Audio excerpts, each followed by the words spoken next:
Obviously, we had a motion circulated from myself and two amendments from the Labour and Liberal Democrat groups. I appreciate these were circulated in advance of the meeting, but given they're quite lengthy documents, I'm going to suggest we take a 20-minute recess in order that folk can have a look at these, and we'll come back at 2:20.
Thank you, Convener. Before the formal business commences this afternoon, please could I ask for your support with the following in the interests of the smooth running of this hybrid meeting. Firstly, personal devices. To minimise interference with the microphone and camera system, please would elected members, officers, members of the public and the press in the council chamber set any personal devices not required for council business, such as phones and tablets, to aeroplane mode during the meeting, or switch off Wi-Fi on personal devices, but continue to use mobile data, whichever is most convenient for them. This will help reduce congestion on the local Wi-Fi channels and improve stability. Secondly, video feeds on council chamber devices. The live stream video will continue to run on the main council chamber devices. However, to reduce Wi-Fi strain and improve stability, please would elected members, officers, members of the public and the press in the council chamber switch off the camera function within Microsoft Teams on their own devices during the meeting. And finally, roll call procedure. To further reduce network traffic during the meeting, we will only call the roll in the event of a division. We will not call the roll for the purposes of the sit round. Thank you for your support.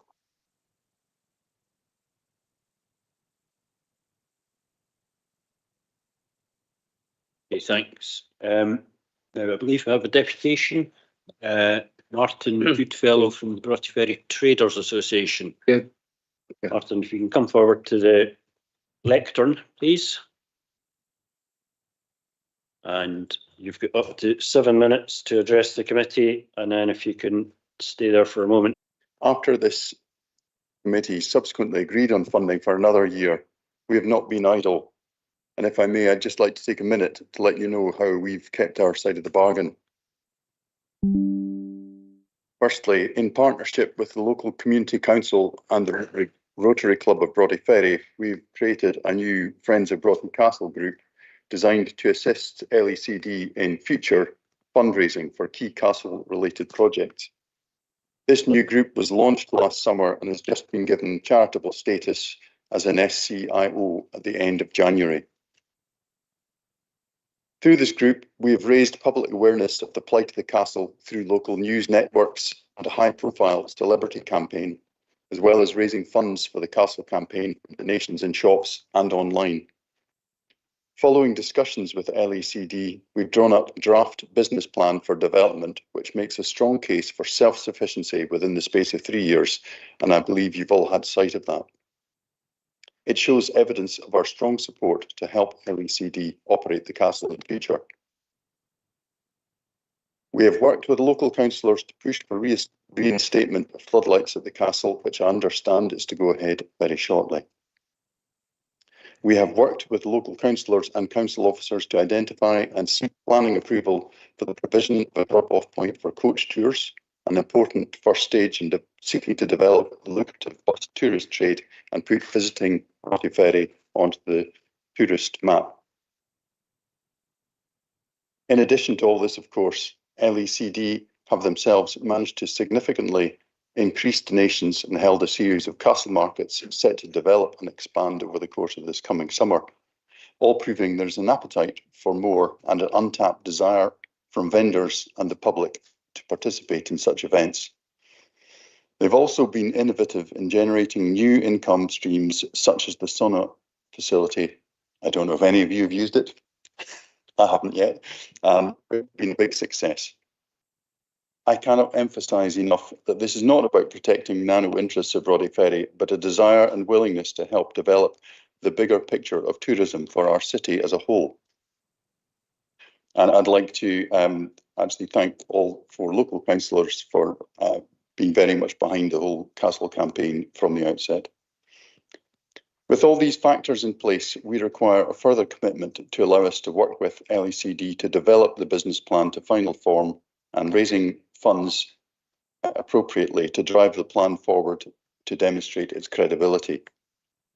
Therefore, we would ask that the council endorses the budget proposal to continue funding the castle's operational costs for a further 3 years to allow the necessary transformation to take place. Thank you. Thanks, Martin. Do any members have questions for Martin? Councillor Duncan. Thanks, Convener. Yeah, Martin, yeah, hugely appreciative of all your efforts, the Friends of Broughty Ferry Castle, etc. And I know that sometimes in life some things are difficult to quantify exactly, but in your opinion, I mean, Broughty Ferry is more than just one thing, of course, and we all know that, but in your opinion, how pivotal to the success of the local Broughty Ferry economy, and indeed, as you put it, to the wider Dundee picture, is the continuance of the castle as an attraction open to the public? Well, I mean, I think I have sort of obviously spoken on that before, Craig. Yeah, I think it's a key part and an underutilised part of the importance of developing the potential for tourism in Dundee. It just makes sense, along with the other things, to be part of the bigger picture.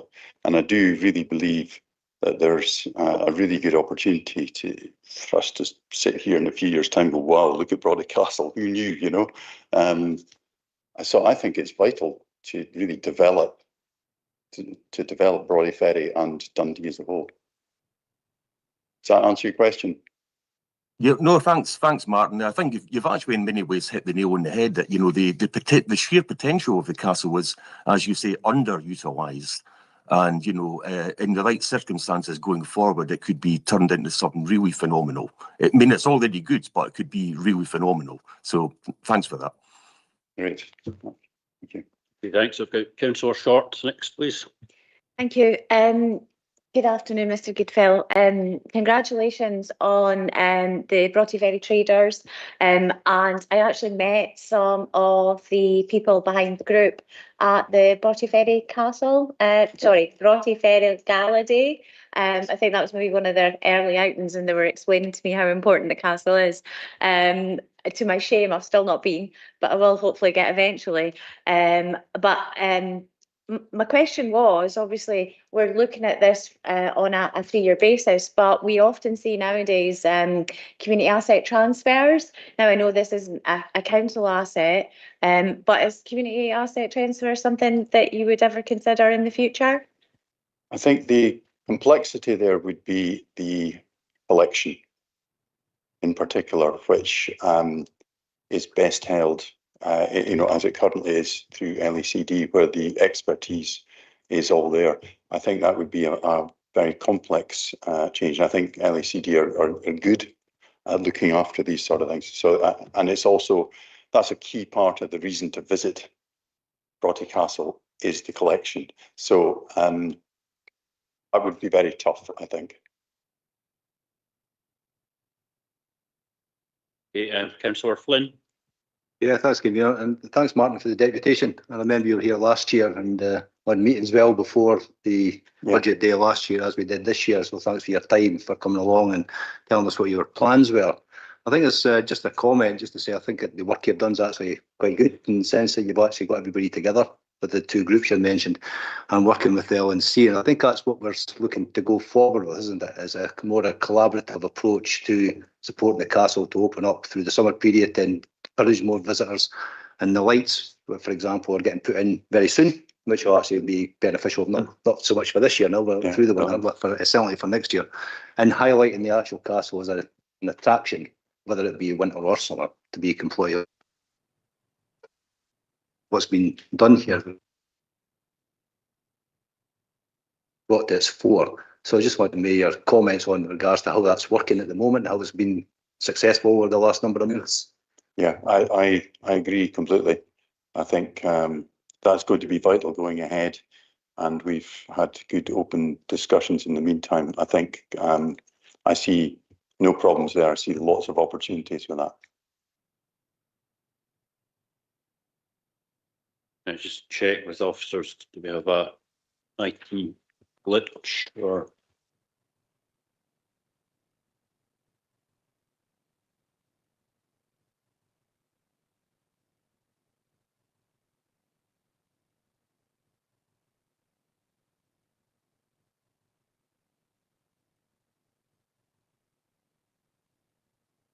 think my phone's restarting.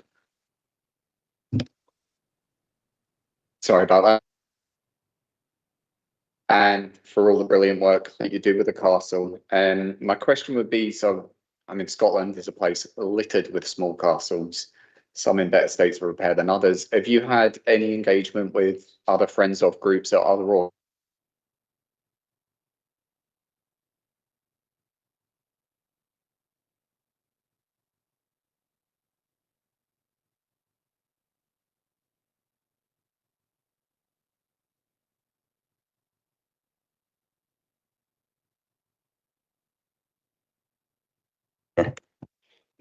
No, I think that's a fair point and something which, going ahead, clearly we want to get as much lead from others who've gone through a similar process.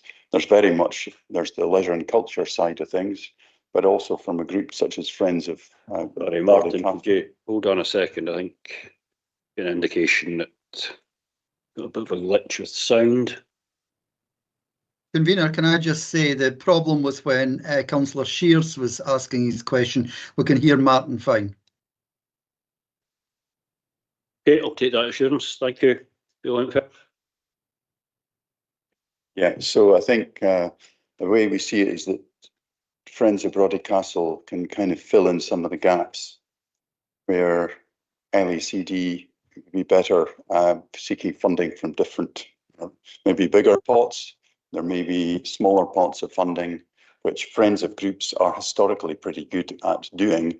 And I think that's the kind of gap working alongside, not by any means independently. It's very much, well, there's a lot of things to improve about the current offering in Brody Castle without even considering what it might offer in future. As, for instance, in the business plan, there's a whole range of possibilities. But I think that's really where there are elements which Friends of Brody Castle can help with the support of the local community as well. Perfect, thanks very much. Thanks. Okay, I'm not seeing any indications of any further questions. So, Martin, thanks for your presentation. You're, of course, welcome to stay for the rest of the meeting, or we can quite understand if you choose to leave at this point.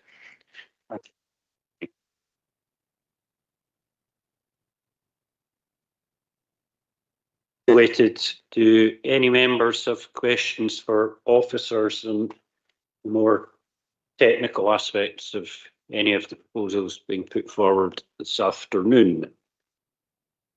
So, Councillor Shears, you're first, please.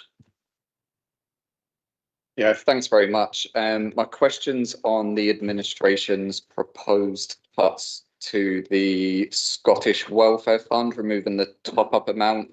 I did have a read through the report. I couldn't see what potential services and grants would be impacted by this cut, so I was just looking for officers' comments about what the impact of that.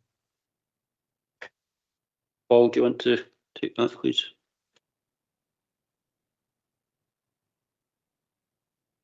Thank you, Convener. Thank you, Councillor, for the question. So the proposed reduction relates to a top-up previously agreed by the Council over and above the funding that is included within the budget. The overall budget that's available through the Scottish Welfare Fund is £1.3 million. The reduction would remove the top-up of £103,000 remaining, leaving £1.2 million left to spend on Scottish Welfare Fund grants.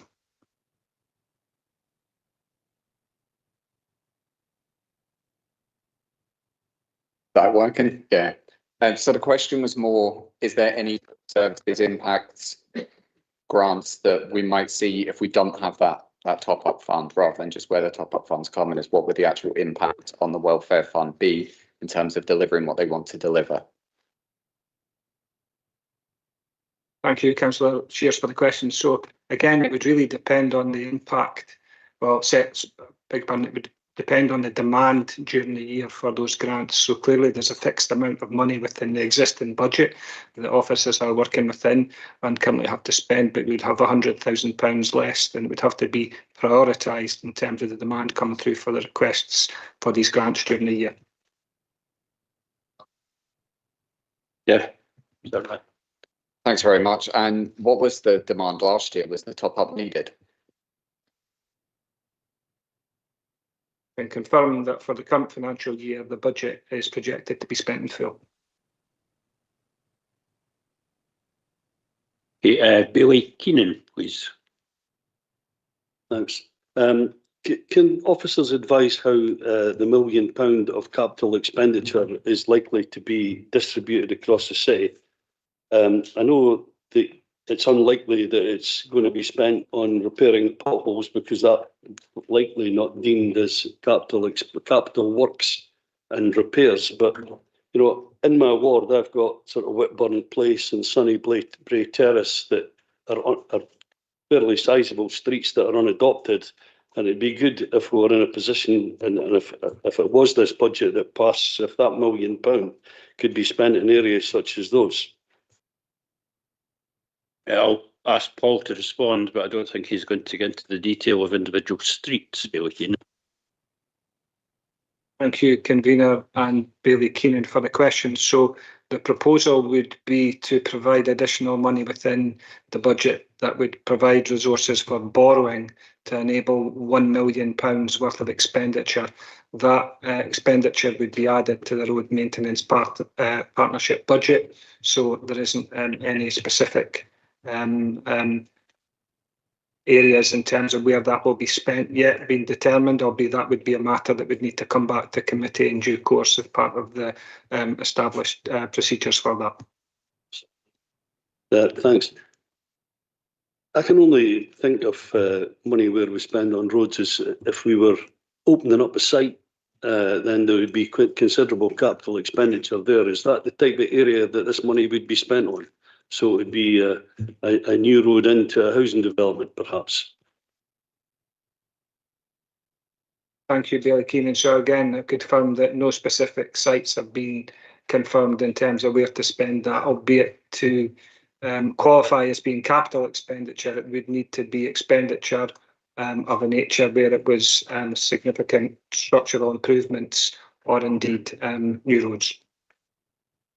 I don't know if Mr. Presswood, if you or any of your team want to comment on.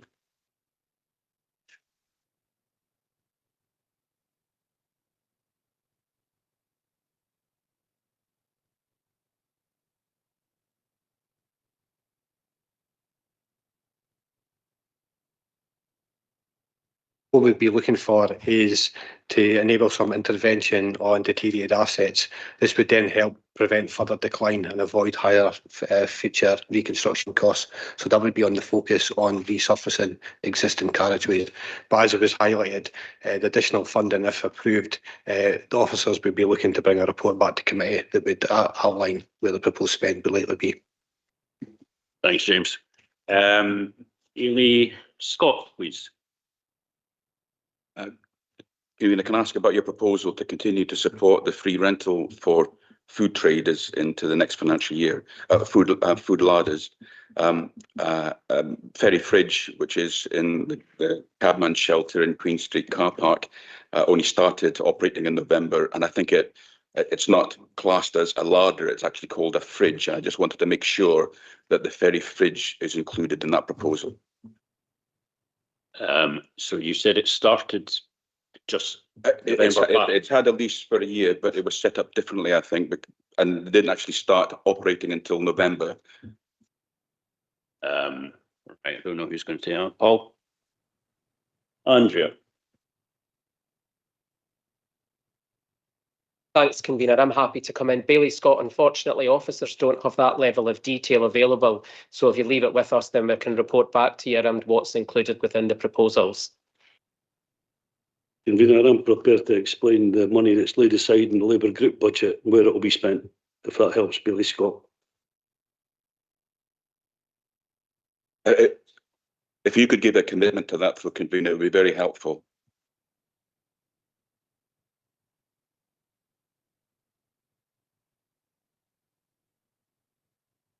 Councillor Rome, please. Thanks, Chair. I just want to briefly thank Bailey Keenan for his comments on support of our budget amendment for £1 million of extra capital in roads. And just fully endorsed comments by Mr Thompson and Mr Mullen regarding a committee report coming back for more detail on that. And I look forward to engaging with officers and seeing how far we can make that go in terms of road repair and maintenance. Thank you. Thanks for that. Councillor Flynn, please. Thank you, Convener. I just wanted to ask a question with regards to the Labour proposal for the local community planning partnerships in the West End and the ferry for the rule to be removed. I just like to ask the officers, there's obviously going to be a loss of community interaction with the poorest in the communities and the more vulnerable, within the communities when any discussions that may happen in the West End and the Broughty ferry. Is that the reading of the situation as well? Are you putting something in place to compensate for that, to give people the voices that will be removed? Thanks. Tony or Louise? Tony? Thank you, Convener, and thank you, Councillor Flynn, for the question. Yes, there would be some support provided from the local community planning partnership that borders that area and those areas. Thank you.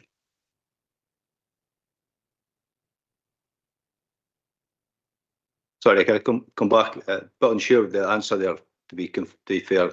There's a post going to be removed within the two areas. And therefore, I'm just asking with the voices and the opportunity for those who are less vulnerable to have that opportunity to discuss the concerns they may have within the two areas with the removal of the officer that may be working in that community or these communities. Yeah, thank you for the question, Councillor Flynn. So just as you've confirmed, it is intended that there would be a post removed to be able to support the saving associated to this.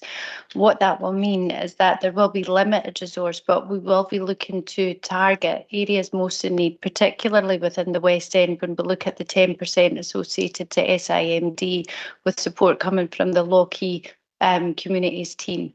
But that will be limited to that. Thanks. Excuse me. Thanks for that. Councillor Toland, please. Thank you. Just a follow-up question regarding the Scottish Welfare Fund. Paul, can I ask you a question? In 4.2, it says that the Scottish Government have allocated 1.324 million, but an additional non-recurring investment from the Scottish Government was 0.204 million, and that's put towards Dundee Scottish Welfare Fund. Does that mitigate the money that's taken from Dundee City Council? So effectively, by my calculations, that additional money from the Scottish Government would more than fund the money that we normally put in. Oh.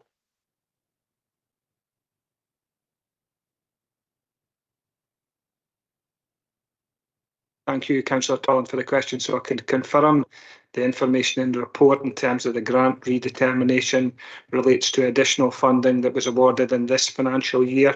So it has provided additional support for the current financial year, but the Scottish Government have yet to confirm whether that will be baselined in terms of future financial years as yet.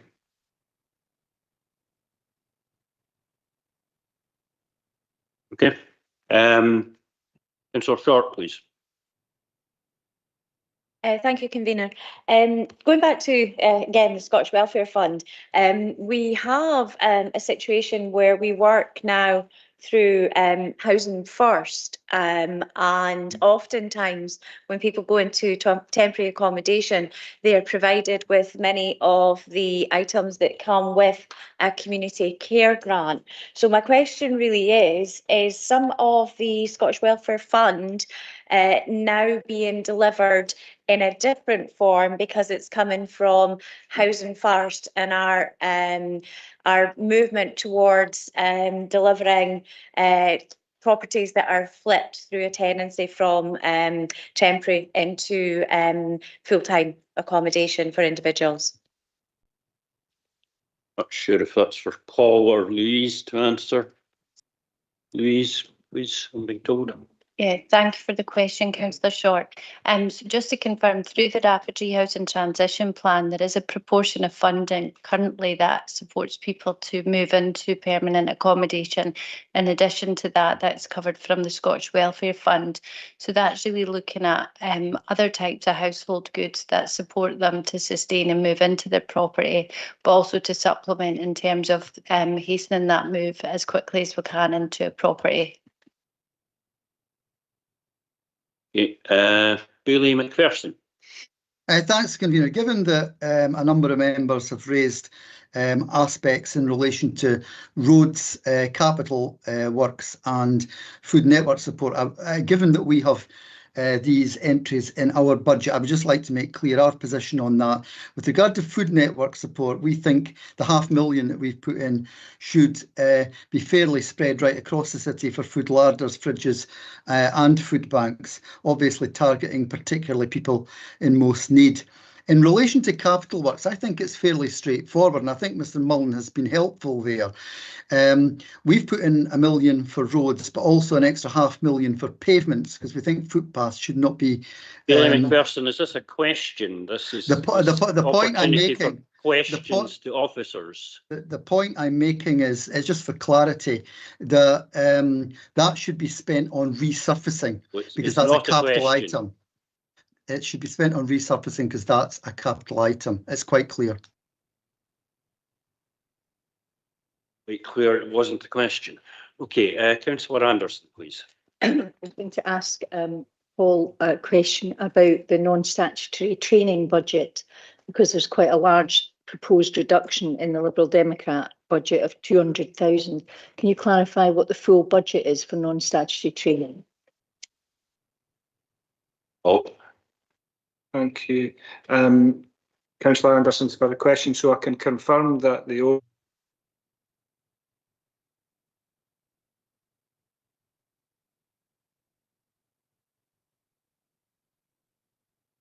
start again. Thank you, Councillor Anderson. So I can confirm that the overall budget available for training and development is £640,000.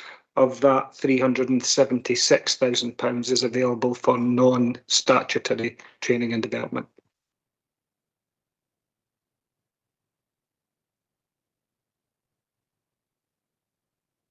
Thank you, Convener. I was just following on from Councillor Flynn's question and the response from Louise Butcher. Did I hear correctly that if Labour's motion had passed and there was a removal of the LCPPs, that would put added pressure on the Lockheed LCPPs? Please. Yes, thank you for the question. Just to confirm that, given the particular area that we're highlighting at 4.3 is specifically around the 10% of the West End population around the data zones, that directly neighbours on with the Lockheed Community Planning Partnership, and it would be through the resource within that area that we would look to support that particular area. Okay, I'm not seeing any indications of further questions to officers, so I move to the formal session. Obviously moving the administration budget. So as a council, we're working to shape our future and improve the lives of the people who live, work and learn here. The past year saw the delivery of the Drumheath Community Campus and Greenfield Academy, the biggest investment of its kind in the history of the city. This £100 million of community and learning hub was officially opened in December by the First Minister, John Swinney. It's already proved highly popular with pupils and local groups alike, with its state-of-the-art facilities and a full programme of evening and weekend activities. The campus is delivering real benefits to the east of the city by expanding access to services, improving facilities and supporting at-risk individuals to help reduce inequalities and improve lives. It's that same vision which has driven the transformation of community services in Kirkton.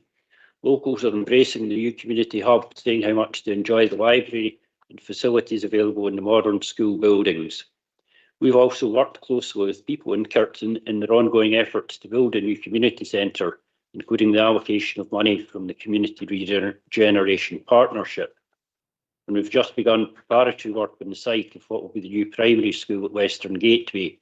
This is an exciting project which ensures that as our city grows, so children living in the area have access to first-class educational facilities for generations to come. All of the achievements I'm highlighting today help us to deliver on one or more of our 3 key strategic priorities: to reduce child poverty and inequalities in incomes, education and health, to tackle climate change and reach net zero emissions by 2045, and to deliver inclusive economic growth. Just a couple of weeks ago, Thorntons signed a lease for James Thompson House in the heart of the regenerated waterfront. Situated opposite V&A Dundee, this £26 million investment in high-quality office accommodation will be the national headquarters for a local firm which employs hundreds of people. This adds to the hundreds of jobs created by Social Security Scotland just around the corner at Agnes Husband House. Elsewhere in the city centre, we're delivering the transformation of Union Street. I've put on an amazing festive programme, including the return of the City Square tree, and opened the Bell Street Transport Hub after a multi-million-pound refurbishment. We're making Dundee a great place to live, work, visit and study. We came top in Scotland as the best city to move to as a graduate, and were also recently named the best place to live in Scotland for under 35s. Figures published recently showed that tourism generated £333 million for the Dundee economy last year. Visitor numbers increased by 4.6% year on year, and the number of full-time equivalent jobs supported by tourism grew 2.7% to more than 3,500. On reducing child poverty and inequalities in incomes, education and health, Council's winning national awards for its innovative approaches. In 2025, the city's Local Fairness Initiative project won an award at the Causal Excellence Awards, while the Family Empowerment Initiative with What Matters to You was successful in CAUSLA's Strengthening Communities and Local Democracy section. Our partnership with What Matters to You is receiving really positive feedback from communities. We have a shared ambition to deliver change through listening to the voices of those with lived experience to help bring about meaningful change. Beyond that, we're engaging with communities in the East End and North East wards to develop a whole family support approach, which aims to ensure that families can get the help they need, where and when they need it. Almost £10 million of work to tackle fuel poverty in council houses is getting underway in Lunlathen. Our strategic housing investment plan shows that more than 340 affordable homes were built in the city in 24-25, with 286 more under construction. With our new local housing strategy, we're setting out a coordinated long-term approach to ensure that Dundee's housing is equitable, sustainable and capable of meeting the needs of current and future residents. A pension credit campaign has put over £4 million into the pockets of older people in the city, with an average annual increase of nearly £4,000 per household. More widely, council advice services in Dundee have successfully helped secure over £17 million extra money for people across the city. Youth unemployment is decreasing, and more care experienced school leavers are entering positive destinations. Just this week, we heard that progress has been made to close the attainment gap in primary schools, with higher levels of literacy and numeracy attainment than the Scottish average. We're delivering for and with communities. Under the Council's Community Benefits Programme, the first community wishes are being supported. The Capital Neighbourhood Fund, meanwhile, has allocated £600,000 for people to decide how to improve local spaces and facilities. On tackling climate change, the past 12 months have seen the Council consulting plans for a nature network, launch its air quality action plan, and set out a roadmap towards a waste-free Dundee 2026 to 2030. Meanwhile, the Dundee Climate Fund saw over £750,000 allocated to 27 city-based projects, further underlining our participatory budgeting credentials. For the 4th year in a row, the Council has been recognised for its environmental leadership and transparency, gaining an A rating by global charity CDP. While we all have more to do to ensure net zero emissions by 2045, this international endorsement shows we're on the right path. In presenting our budget proposals for the year ahead, I want to thank everyone who took part in the recent budget consultation. Over 3,900 people and organisations took time to complete the survey, another increase from the previous year, and their responses have helped to shape the spending priorities we're setting out today. To build on the achievements of the past year, the budget being proposed today will ensure that the Council remains financially sustainable while using the resources available to continue to improve the lives of our citizens. As in previous years, the administration has tried to minimise the impact of any savings through prudent financial management and efficiencies.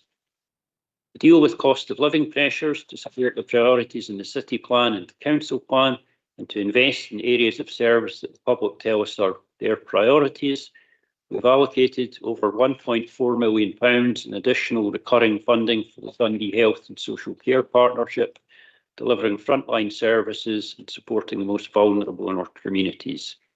An additional £450,000 will go towards helping people through the cost of living crisis, from supporting food larders to freezing the cost of school meals. After the success of last year's festive programme, £200,000 is again being allocated to events that contribute to Dundee's economic growth through increasing footfall and visitors. There's additional money for Broughty Castle to support its continued opening, and also money to retain our UNESCO City of Design membership. More funding to invest in roads infrastructure, and we're proposing an additional £250,000 this year to improving neighbourhoods and the environment, including street sweeping, cleansing activities and the recruitment of seasonal staff. All of the above investments reflect the feedback received through the budget consultation and will contribute towards improving the lives of our citizens. The budget includes a 7.75% increase in council tax, which we believe is needed to maintain essential services and protect vulnerable residents. Those citizens that receive support from the Council Tax Reduction Scheme will continue to do so. Our revenue budget for the next year amounts to over £500 million, which will deliver vital public services to the people of Dundee and fund our plans for investment. I now submit to the Committee the Administration's 26-27 revenue budget and council tax. Now, Councillor Short to second, please. Good afternoon, Convener. First of all, I'd like to congratulate you and the team who have obviously helped you. This doesn't all happen in a week. It's a long time, and as we've seen the last couple of years, we generally do have to prepare for the worst, and hence the consultation. And fortunately, we have had more than could have been expected. I'd also like to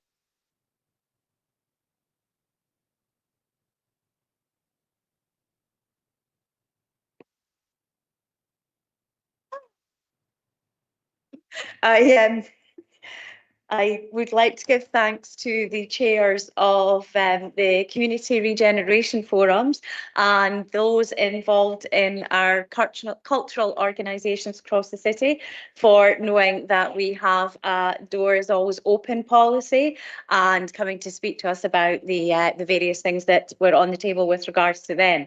I'd also like to congratulate this budget bringing forward no strings attached amount for the IGAB and the Health and Social Care Partnership. I attended one of the meetings lately, and I was keen to understand whether the NHS side of the Health and Social Care Partnership could bring forward funding. And now that we've seen that we have in our budget, I really do hope that they will bring more to the table, as I genuinely, as I'm sure we all believe, that the more that we put into prevention, the less that we spend at the sharp end. I'd also like to talk to the council tax. As a council taxpayer with someone in the home who doesn't pay enough board money, it's good to see that it isn't as large as the council tax rises for our neighbouring local authorities. Also good to see, although I don't drive myself, that money will be be going into roads. I think it's important that we do keep to a standard, and within my role within APSI, I do hear that a lot of places really struggle, and there's no point in a race to the bottom. And finally, of course, the fact that we still have that cost of living support for people within our communities is so incredibly important. So as you will probably have established, I'm very keen to second you, convener, and hope that we get this over with and we can start to deliver, as you've said, for the city. Thank you. Thank you for that. Councillor Duncan, you've indicated you be moving the Liberal Democrat amendment, please. No, that's correct, convener. Yep. Thanks very much. And I do indeed move the Liberal Democrat group budget proposals for 2026 to 7. As last year, we have worked to try and strike the right balance, protecting frontline services, avoiding damaging cuts and keeping council tax at a reasonable level. Our proposed increase of 4.95% is responsible and proportionate in the current financial climate. We have listened carefully to the public, and once again we are clear about what we will not do. We will not cut school crossing patrollers. We won't close secondary school swimming pools. We will not reduce devolved secondary school budgets, and we will not increase school meal charges.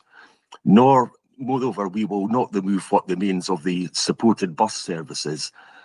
Rather, we would actually reinstate the 204, the 206 and the shoppers bus for elderly residents in sheltered housing. We will not deactivate CCTV cameras. In fact, we propose extending the CCTV network. We reject cuts to winter road maintenance, to the cultural sector, to community regeneration, to lifeguards at Broughty Ferry Beach, and to welfare and discretionary housing support. Instead, we are investing. We would fund Broughty Ferry Castle and reinstate opening all year round. We will maintain £500,000 support for the food network. We will provide additional support to the Health and Social Care Partnership, and we would invest an additional £1 million in roads and £500,000 in pavements. We will fund additional street cleaning posts and environmental improvements. This is a budget that protects communities, invests in the environment, supports vulnerable citizens and maintains essential services without an excessive council tax increase. So I'm very pleased to move our amendment, and Councillor Coleman will second me. Thanks, convener. Thank you, Councillor Duncan. Councillor Coleman, second, please. I'm pleased to second Councillor Duncan. The Liberal Democrat proposals provide for a credible, balanced budget. It protects services while delivering the savings required. We are achieving savings sensibly, reducing hospitality budgets, cutting back on non-essential training, trimming furniture and equipment budgets, reviewing commission services and finding efficiencies in postage, subscriptions and supplies across departments. We are not balancing the books on the back of vulnerable citizens. We are maintaining the welfare support. We are not cutting third sector grants. We are not reducing community regeneration funding, and we are not reducing much required support for care experienced children. At the same time, we are taking practical action on issues residents repeatedly raise with us. We are proposing 10 additional street cleaning posts, plus extra forestry, animal control, community warden and countryside ranger roles. We are reducing the proposed increase in the bulky uplift charge and garden waste change charges. We are keeping fortnightly waste collections. We are reducing proposed car parking increases and removing charges from several car parks altogether. And we are reinstating supported bus services that were only cut in the first instance. This amendment is practical, compassionate and financially responsible, and I'm pleased to second our budget amendment to the City Governance Committee. Thank you. Thank you for these comments. Councillor Crichton next, please. Thank you for letting me in, convener. I strongly support our group's budget amendment. This year, when councils across Scotland are imposing very high council tax rises and implementing deep cuts, we have chosen a different path, protecting services while maintaining a council tax increase of under 5%. Infrastructure is a key part of our proposals. We are committed £1 million in capital for road resurfacing and £500,000 for pavements. This is directly responding to what residents tell us is one of their biggest concerns. We are also expanding the CCTV provision, as Councillor Duncan rightly said, rather than deactivating these cameras, maintaining winter roads maintenance, ensuring public safety services are protected. We are also supporting economic resilience. We are maintaining UNESCO funding. We are keeping support for the cultural sector, which is really important. We are not cutting Christmas city centre events or city ambassador posts. And importantly, we are reinstating our supported bus services that many of our elderly and vulnerable residents depend upon. This is about protecting quality of life across Dundee for every citizen. Despite a very difficult financial settlement and rising cost pressures, we have chosen to prioritise frontline services and community wellbeing, and I am very pleased to support the Liberal Democrat budget proposals. Thanks for that. Bill Scott.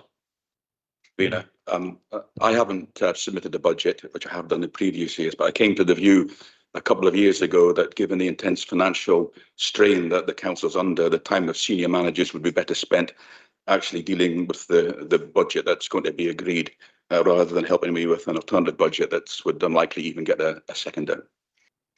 I want to make comment on the options before us today, but I wanted to touch briefly on Brodie Castle Museum, which is, you've heard, has seen 2 years of uncertainty about its future.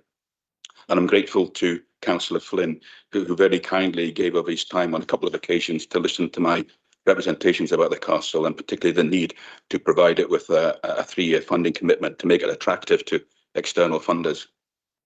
And I also want to acknowledge the great work that's been done by Brodie Ferry traders and the Friends of Brodie Castle, who really responded so effectively to the call by the council to find a sustainable operating model. And you heard today that it's culminated in a charitable status and a substantial commercial business plan. So going forward, it's going to be good news for the local area. Turning to your budget proposals, I'm pleased that the wide range of options for savings that you consulted on weren't taken forward.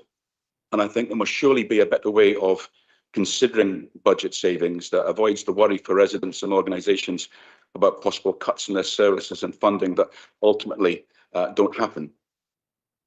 And I also want to welcome the road investment of £1 million. And while that's helpful, it doesn't really deal with the huge number of road defects that we're currently seeing. I think 1 million probably won't even fill all the potholes I've reported in the Brodie Ferry area in recent weeks. I need to say, though, that since the SNP came to power, the council's had to make savings of £181 million to balance its budget. And we're seeing even more cuts and increased charges being inflicted today. And reading the report before us, the best case scenario for the next 10 years sets out a continuing multi-million-pound gap in the council's budget. And that needs to be addressed by the Scottish Government. We're paying more tax in this country than ever before, yet all people are seeing are public services that don't deliver for them in the way that they would, whether that be the NHS, social care or council services, and all that needs to be improved, and the public are crying out to see improvements in all these areas. We're paying higher council tax, 1.8 billion more in Scottish income tax. Significantly more is spent per head of population on services than anywhere else in the UK.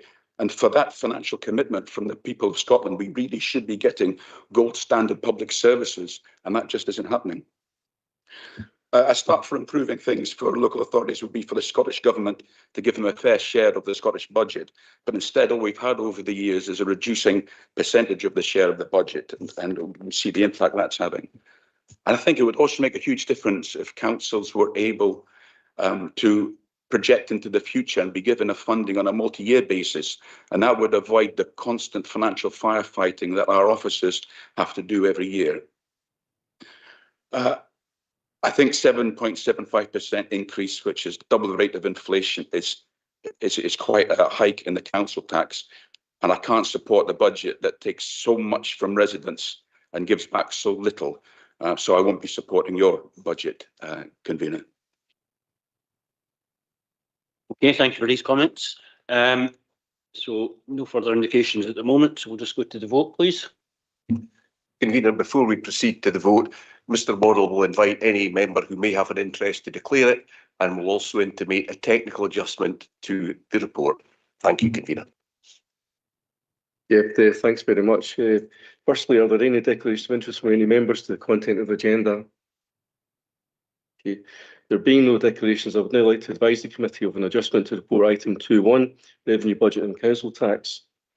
Paragraph 3.9 of this report confirms that Dundee City Council revenue funding allocation exclusive of ring-fenced funding for 2026-2027 is estimated at 421.297 million.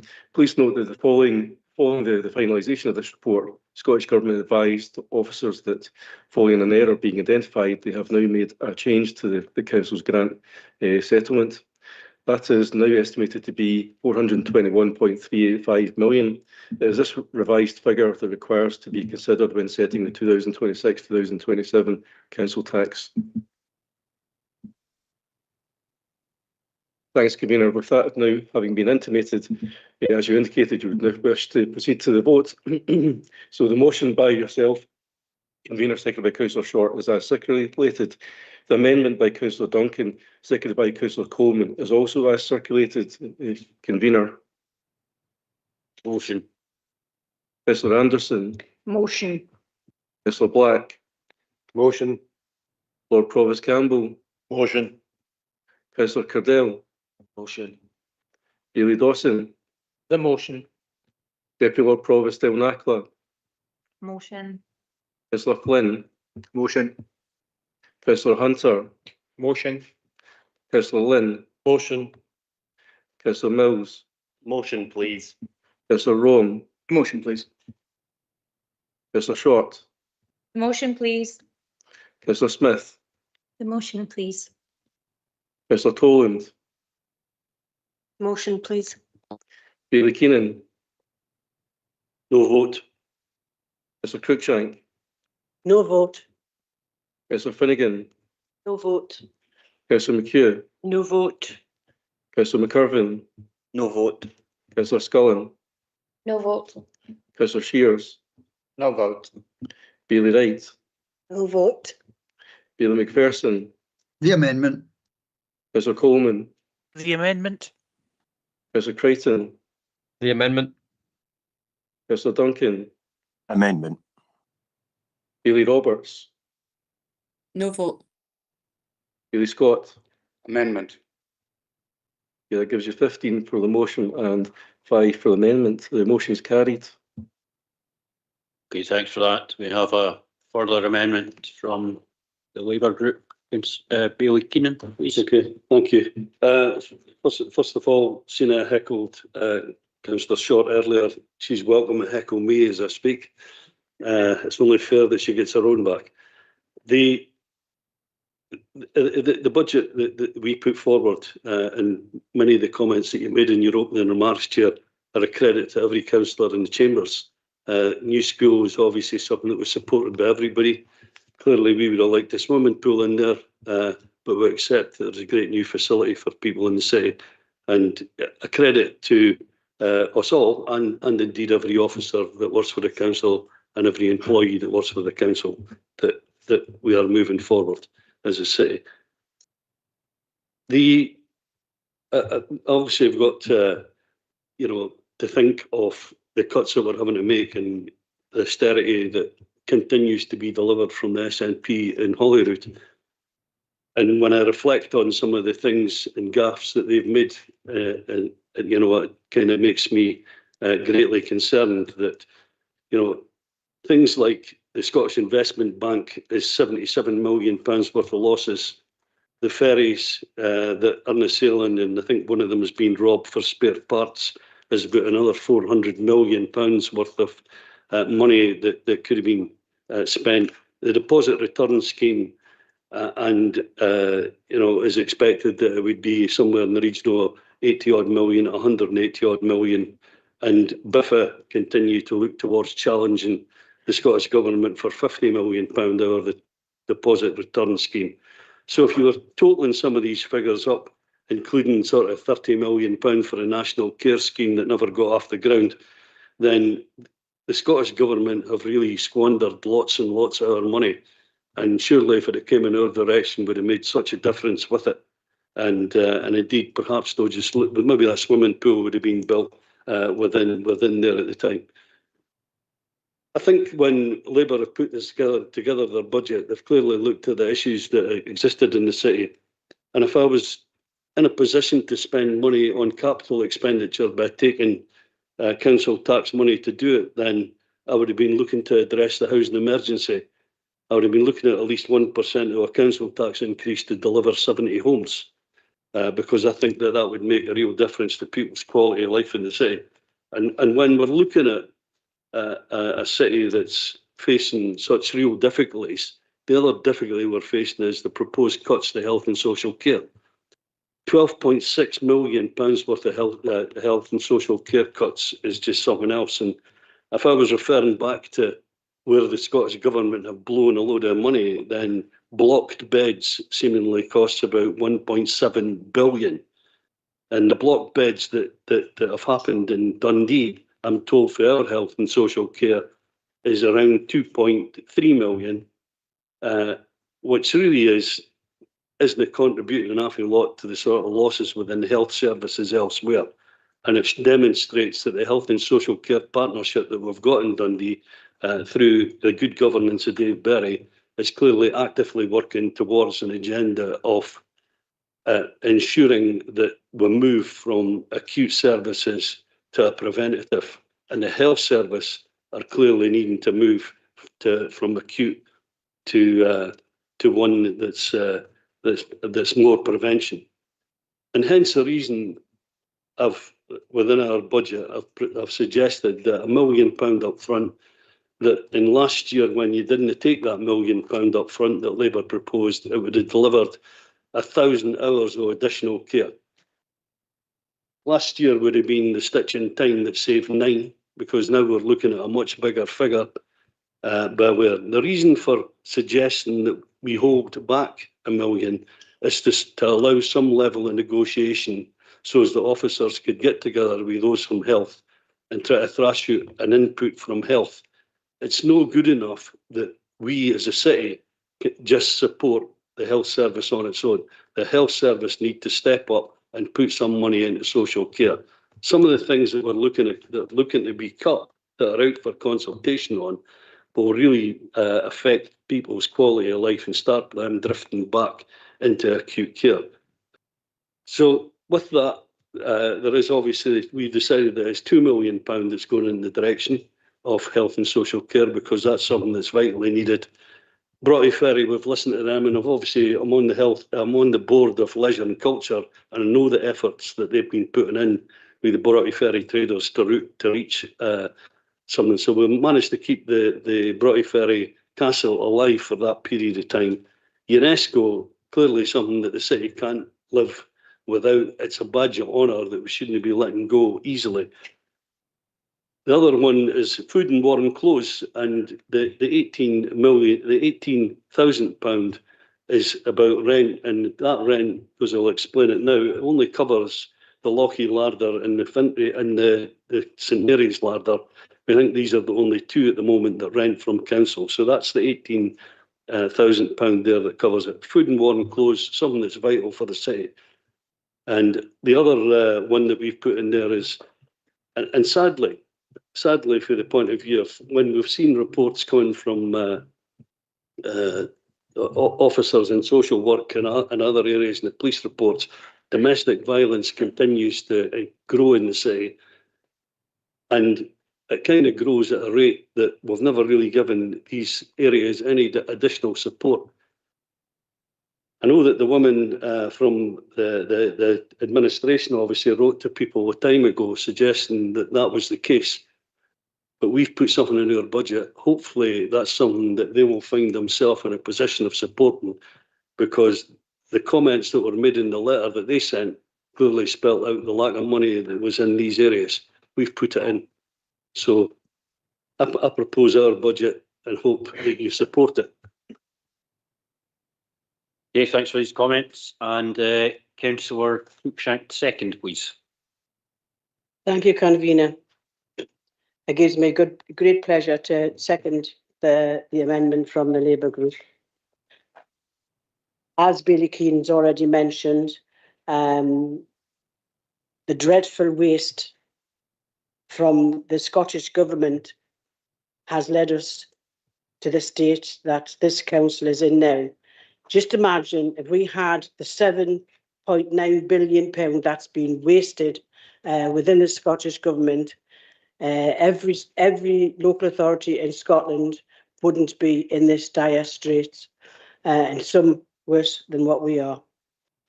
If we talk about the £1.7 billion on the NHS agency staff, £1.7 billion lost to delayed hospital discharge, and I echo what Kevin Bailey Keenan said in relation to the Health and Social Care Partnership and putting the £2 million into that. That just makes a small dent in the 12.56 million that's required. Also, in relation to RASAC and the Women's Aid, we all know that we've seen an increase of domestic violence within the city, and this goes somewhere to helping these organisations to support and tackle violence against women and girls. If we go on in relation to the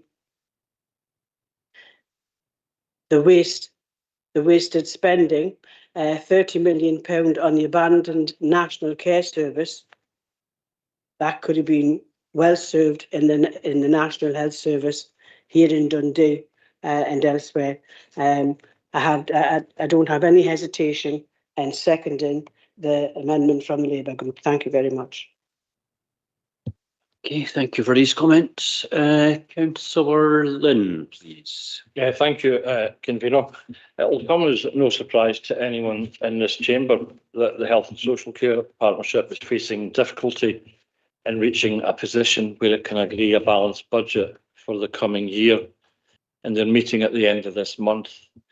Indeed, Councillor Keenan has already alluded to this in his usual upbeat manner, although I would take him to task somewhat, and he's the doom and gloom over what he refers to as bed blocking, but which is nowadays referred to as delayed discharge, where Dundee is consistently at the top of the league table in Scotland in terms of delayed discharge. So I just want to make that very clear.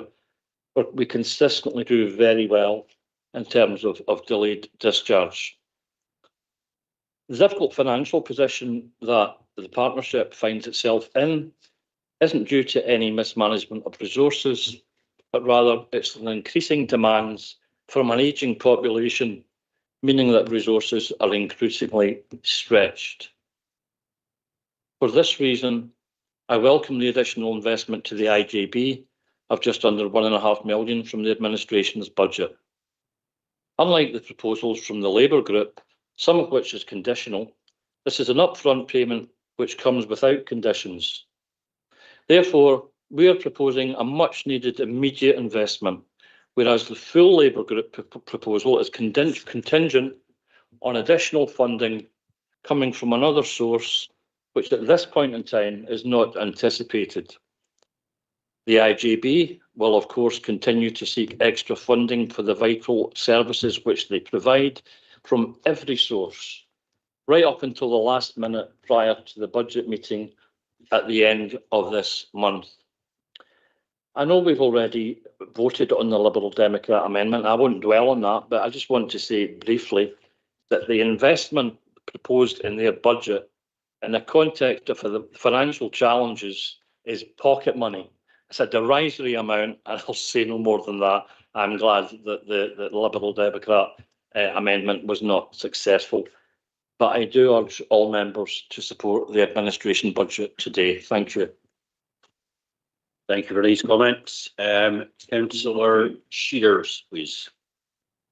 Thanks very much, Convener. I mean, as has been alluded to by pretty much everyone that's spoken, the shadow over this entire budget process has been that 12.4 million deficit facing the IJB.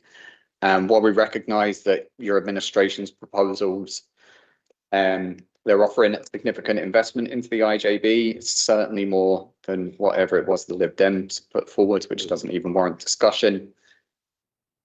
Issue at hand is your own party's financial mismanagement. as Georgia and Kevin have covered, the waste seen in the health service is unbelievable. I mean, it's unrealistic to expect government not to have these expenses, but the levels that we're seeing from the SNP really is. It's hard to look at that amount of money that's been wasted. And something that's not been mentioned, which I feel like we should mention, since Labour came into government, the amount of money going towards the Scottish Government has been record on record increase. And all the SNP has done is take money out of local councils. This is a budget made by SNP decisions in Holyrood. But I will say there are a lot of similarities in our budget. But the points of difference are complete red lines for our group. And to be honest, they're cuts that I really didn't think this administration would make. And we've disagreed on a lot of points, especially at budget time, but this is probably the first time when we got your budget a couple of hours ago that I was genuinely surprised at where you were taking money. We've already heard about the welfare funds that is stretched to capacity as it is. We're proposing to take money out of that. But it's the children and families external services that really shocked me. If you have a look at the report attached and see where that money is coming from, you're taking money from one-parent families, parent-to-parent support for children with additional needs, families in conflict, families affected by substance abuse, children with disabilities, children who need advocates, children in need of friendship and life skills, children at risk or engaging in drug and alcohol misuse, which, given the drug problem we have in the city, was the one that surprised me the most. Children disengaged with schools and children at risk of antisocial behaviour. On top of that, you're also proposing to take away non-statutory bus routes to secondary schools, which make it even more difficult for children in certain areas to attend school. I've got a young daughter at school. I know a lot of my colleagues do. One thing that schools are really, really pushing hard is attendance. Why are you making it harder?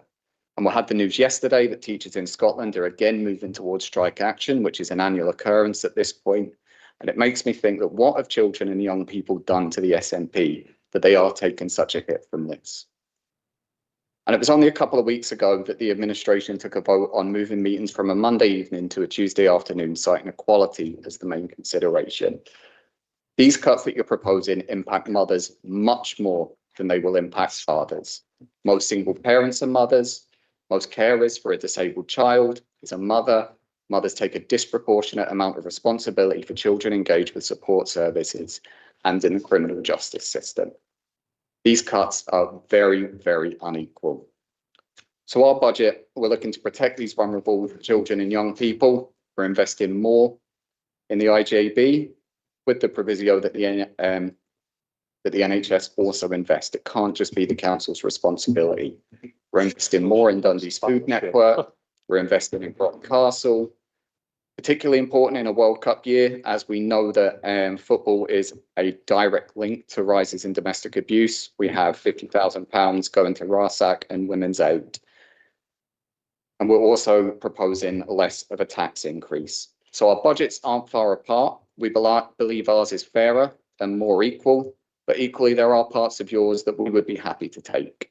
So you've got the votes to carry your budget, but we're certainly willing to negotiate with the administration to find a middle ground between the budgets, or you could take the whole amendment. It's entirely your call, convener, but I'm very happy to support Labour's budget.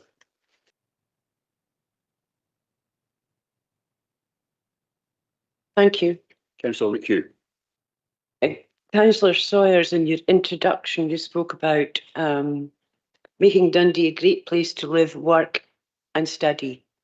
And I wonder how that fits in with the administration's cut to externally commissioned services. A cursory glance at the impact assessment relating to this cut makes bleak reading.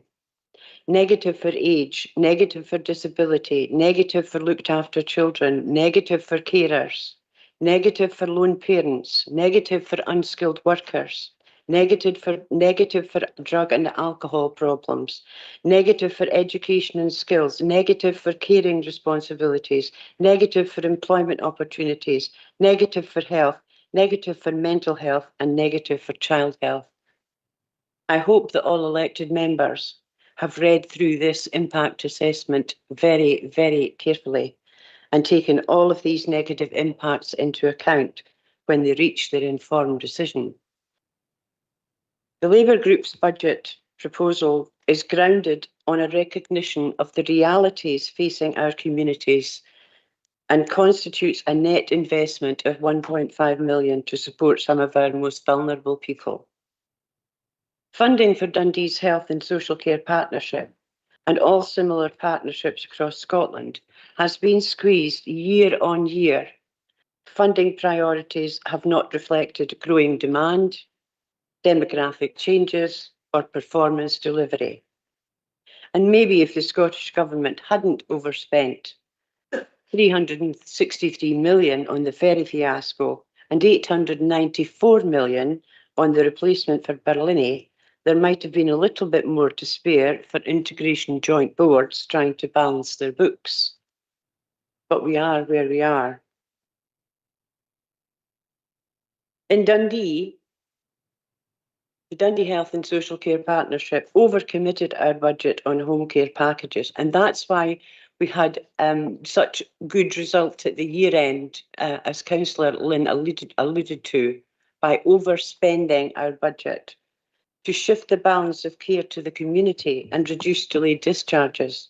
That was good for our communities and exactly what the Scottish Government wanted us to do, but it wasn't so good for the budget and will result, without further investment, in a reduction of between 2,000 and 2,500 hours of home care every week from the start of the 26-27 financial year. Always remember, real people sit behind these numbers, especially vulnerable older people. And could I make a plea for members, please, to use the term older people? Older people are not a homogeneous group that should be called elderly. We are older people. Older people, if we make significant investment into the health and social care, home care packages, they will not have to languish in hospital. They'll be able to return to their own home with a suitable care package. Our proposal is for investment of 2 million and possibly more, depending on the response from NHS Tayside. £2 million will add 1,600 additional hours of home care each week and will ease some of the pressure on delayed discharges that are guaranteed to rise significantly without further investment. This, combined with additional investment in food and warm clothing and support for some of our most vulnerable women and children through Women's Aid and the Women's Rape and Sexual Abuse Centre, demonstrates a recognition of the real hardships our communities are facing and the reality of their lived experience. Our proposed 7.5% council tax increase will mean a minimum of £80 over the year for Band A properties and a maximum of just short of £300 a year for Band H. I don't believe that's too high a price to pay for investment in communities that need it most. It will certainly be much less painful than the 8% rent increase the council recently imposed on its tenants. Decisions on budget cuts and investments reflect our political priorities. This amendment sets out the Labour groups. I commend them to you. Thank you for that contribution. Councillor Scullin, please. Thank you. I just want to follow on from what some of my colleagues have said about the Labour group budget and the extra funding that we've put in, specifically the £50,000 for Women's Aid and RASAG. As a group, we thought this was really important to add. I spoke to Women's Aid at length about the funding that they receive and the work that they've been doing. Although I was very aware of the rise in domestic violence in Dundee, with the city becoming the worst in Scotland, with the highest rates of domestic abuse, I was shocked to hear that the abuse is the worst that they have ever seen and the youngest clients that they have ever seen. Every day in the court roundup, I hear about rapes and sexual assaults perpetrated in this city, including 4 sexual crimes yesterday. I believe it's more important than ever to support these organisations. And Kevin's right, it was an SNP councillor that asked all female councillors to sign an open letter, which we all gladly signed. But there was one line in it that I felt was really important. That line was, "The truth is that sexual violence is endemic across society and for too often ignored by those in power." I'd hope that this amendment would be supported by all, but I would be more than happy to sit down with the administration and find a way of at least being able to put this £50,000 into these services. Okay, thank you for these comments. Bailey McPherson, please. Thank you, Convener. There's been some mention of the challenges facing the IJBs in relation to their budget, and I think it's just important to put this in the correct context. COSLA lobbied the Scottish Government for a significant uplift in its funding for social care.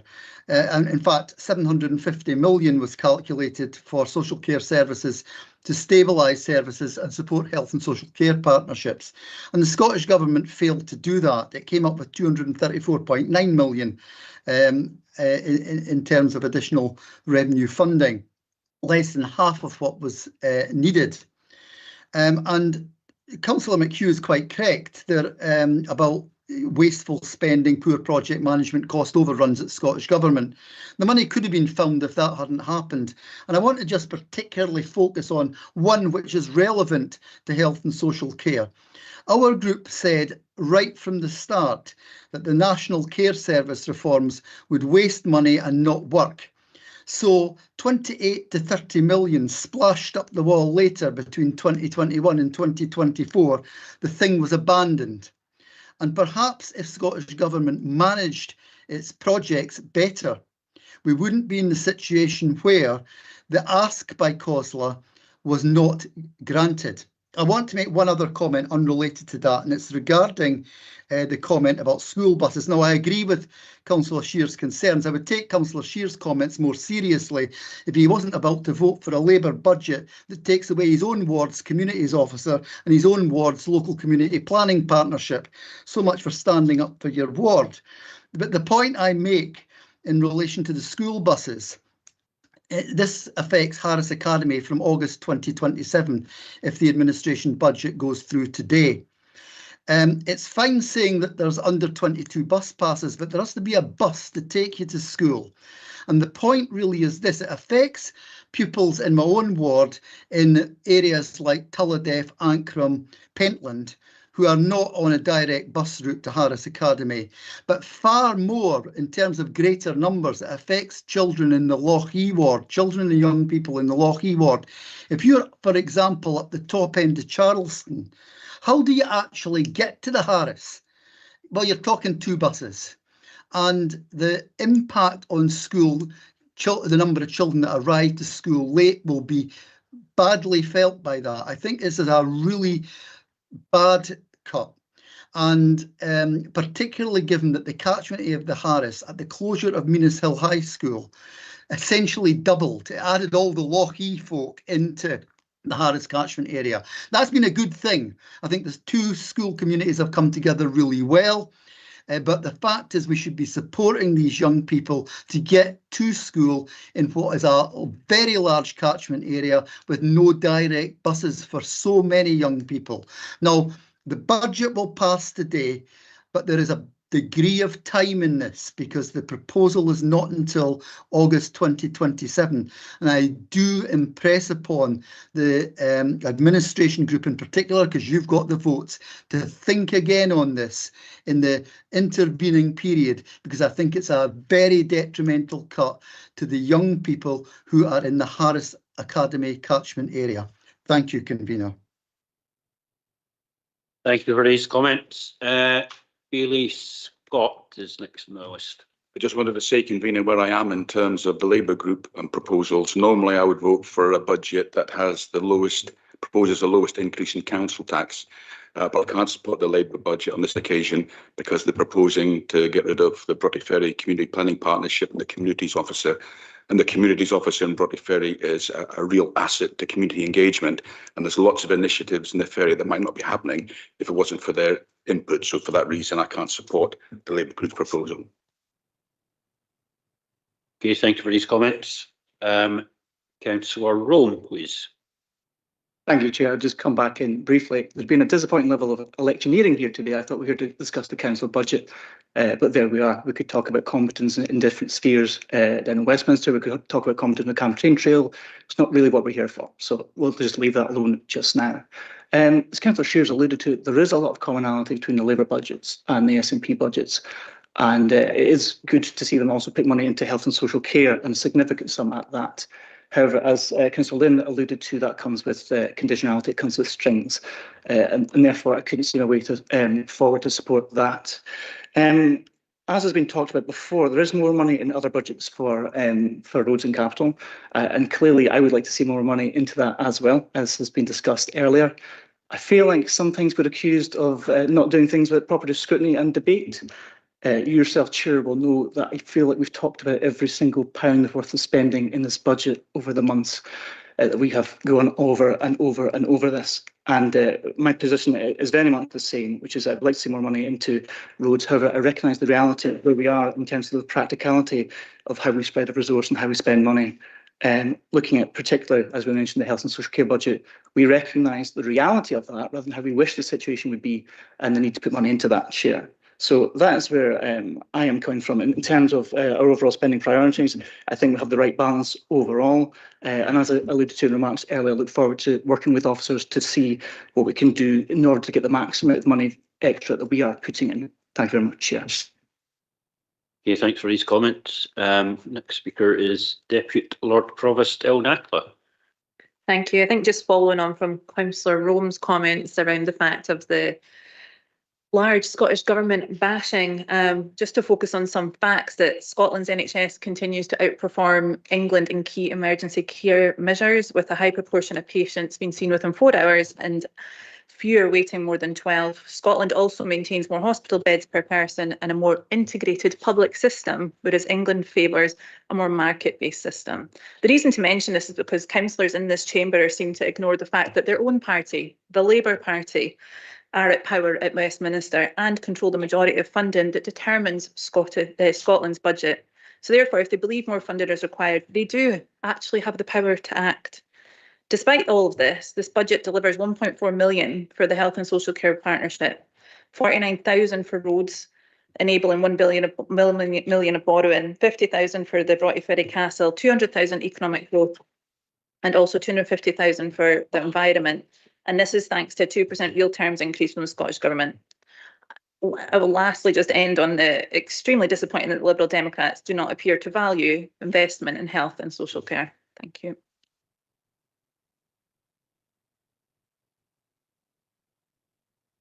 Thanks for these comments. Councillor Black, please.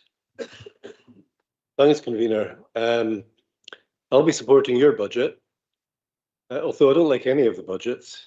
I can't possibly like budgets which don't include enough money to do everything that we need to do and we want to do. But that's just life, I guess, when you're setting budgets every year. The thing I want to say, apart from praising Baillie Scott's speech, which I thought was excellent, though I don't obviously agree with his conclusions about the budgets, I thought he made a plea for efficiency, and I think that's really important in terms of how we go forward, how we spend our money. We need to spend it well. But what I would like is for next year for us all to agree that we'll share our budgets a little bit sooner. The idea that we shared our budgets this morning, the SNP budget, the Liberal budget, the Labour budget, we didn't really have time to look at them and work out whether there were things that were in them that were that were possible, that we could maybe adopt. And I know we took 20 minutes, and I think that was a generous act by you, Convener, because you didn't have to do that. But next year, could we have 2 weeks? And maybe with 2 weeks, there would be time to actually analyse the effect of the different proposals. And I would have quite liked to have supported the RASAC funding that the Labour Party was proposing, for example. But there just wasn't time to go into these things properly. I don't know what the knock-on effects of doing that would have been. So that's my plea, Convener. Next year, let's just have a bit more time, a bit more cooperation a bit more discussion, a bit more consensual agreement on the way forward. And I think that'd just be a much more efficient way of setting the budget. Okay, thanks for these comments. Councillor Finnegan, you've indicated a question, which I wouldn't normally take at this stage, but comment, on you go. Just going back to my colleagues, what they're saying about getting a bashing for the Scottish Government and Westminster and things, and I agree with Councillor Black there about getting the budget in a wee bit earlier so we could read through it and discuss it together.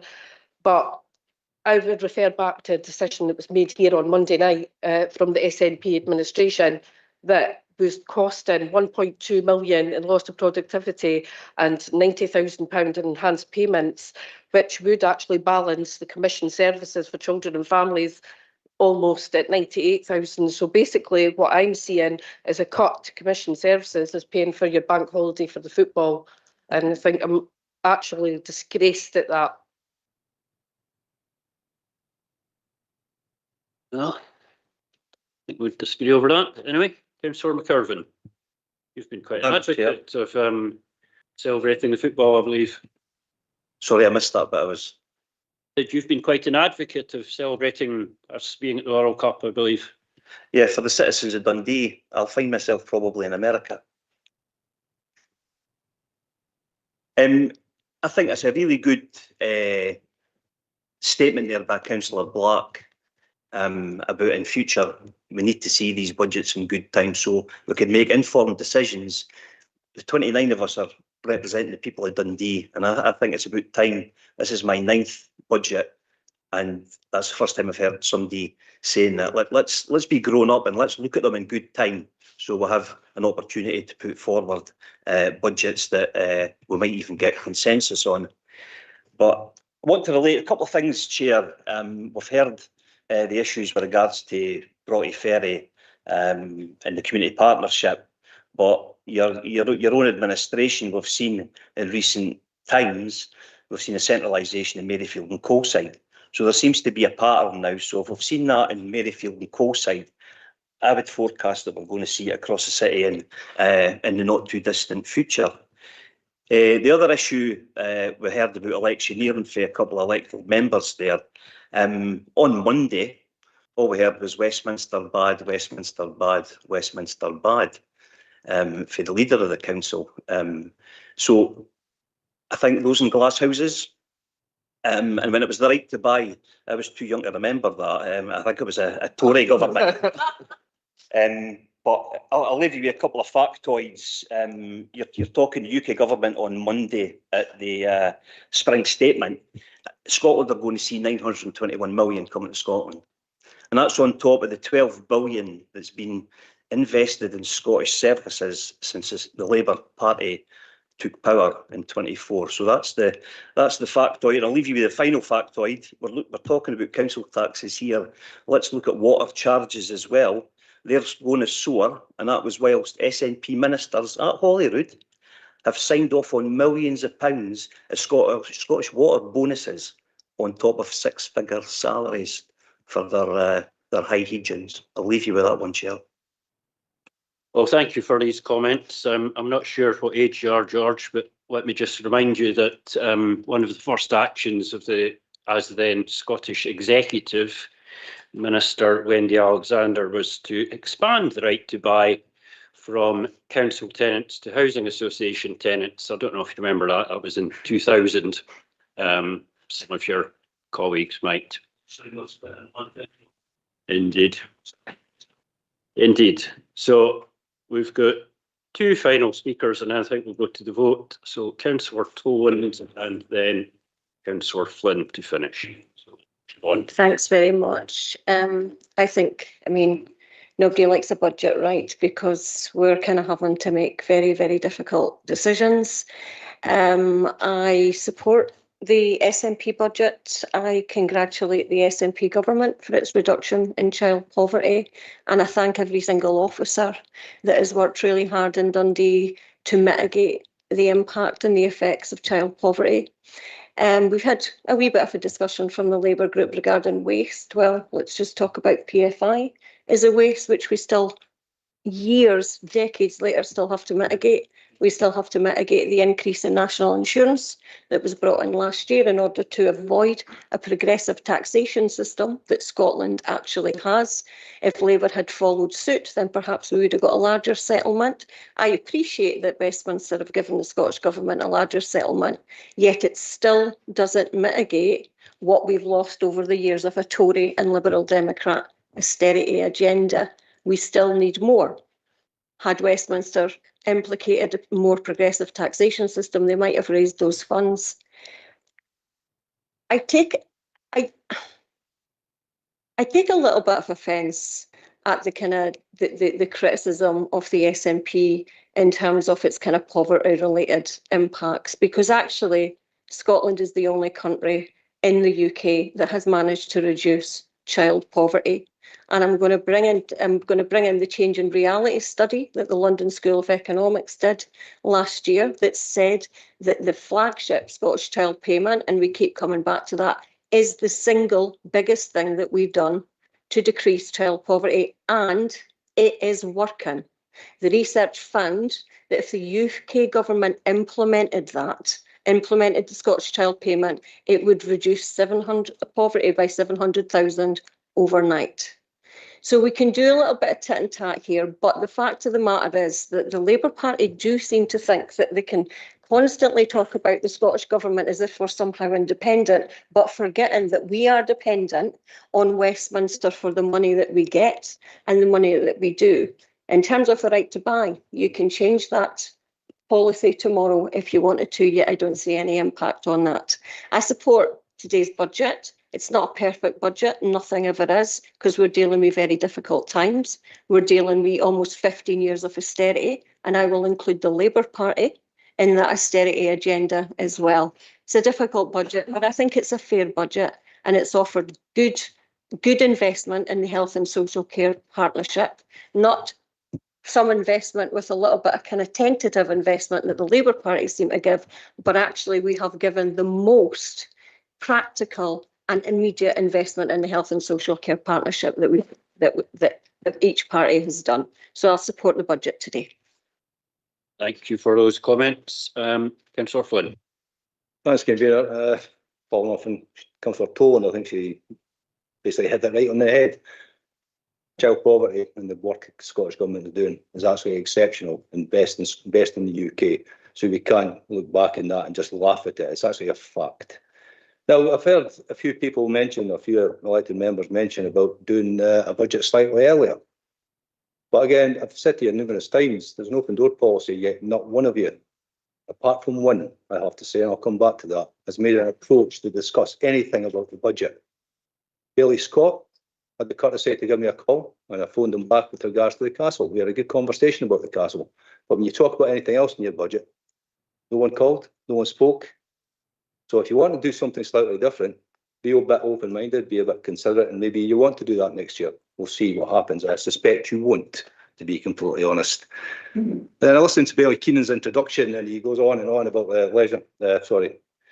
Dundee Health and Social Care and the money they're giving them, with a caveat, of course. We're not doing that. We're putting 1.446 straight into them to allow them to support the vulnerable in the city straight away. But then you mentioned housing, and if you had the opportunity to put capital into housing, yeah, I didn't see that in your budget. You had the opportunity to do it. But I'm just saying, you had the capital to do it. We could do that, yes. Let's look at the options available to us to speak. Now we start looking at other things, what we're doing as elected members in the SNP. We're putting the money into health and social care. We're putting money into the cost of living. We're putting budgets into the capital for roads and maintenance. The support in the castle that many have wanted us to do, and I'm glad the elected members in the Ferry are supportive of that, and supporting UNESCO, which is a great thing to do, because it's actually important we continue the cultural and the revolution within the city to make sure we get the tourism in here to improve the economy, and we're improving economic development. On top of that, we're actually putting money into our neighbourhoods and our environment, the right thing to do again, and building on the process we've done over the years. You mentioned a number of things yourself, Convener, at the very beginning, with regards to the new school and the campus we're putting at Dundee, the homes that have been built across the city and continue to be built. Although, as we said on Monday, there's not enough being built, we need to build more, and we'll have to come back to that. and when we go forward. But I'm quite happy, I just want to put this on record, I'm quite happy to sit down in the process of our next budget, to have a sit down with any elected member to discuss what options may be available. And if we can get a cross-party support, let's look to do that. But I hold my breath, maybe not. Okay, thank you. Okay, thanks for that, and we'll just go to the vote, please. Okay, thanks, convener. So the motion by yourself, convener, seconded by Councillor Short, is as circulated. The amendment by Bailey Keenan, seconded by Councillor Cruikshank, is also as circulated. Convener. Motion. Councillor Anderson. Motion. Councillor Black. Motion. Lord Provost Campbell. Motion. Councillor Cadell. Bailey Dawson. The motion. Deputy Lord Provost Del Nakla. Motion. Councillor Flynn. Motion. Councillor Hunter. Motion. Councillor Lynn. Motion. Councillor Mills. Motion, please. Councillor Rome. The motion, please. Councillor Short. The motion, please. Councillor Smith. The motion, please. Councillor Toland. Motion, please. Bailey Keenan. Amendment. Councillor Cruikshank. Amendment. Councillor Finnegan. Amendment. Councillor McHugh. Amendment. Councillor McIrvin. Amendment. Councillor Scullen. The amendment. Councillor Shears. The amendment. Bailey Wright. Amendment. Bailey McPherson. No vote. Councillor Coleman. No vote. Councillor Crichton. No vote. Councillor Duncan. No vote. Bailey Roberts. No vote. Bailey Scott. No vote. It gives you 15 for the motion and 8 for the amendment. The motion's carried. Thank you all for your attendance, and we'll see you all next year.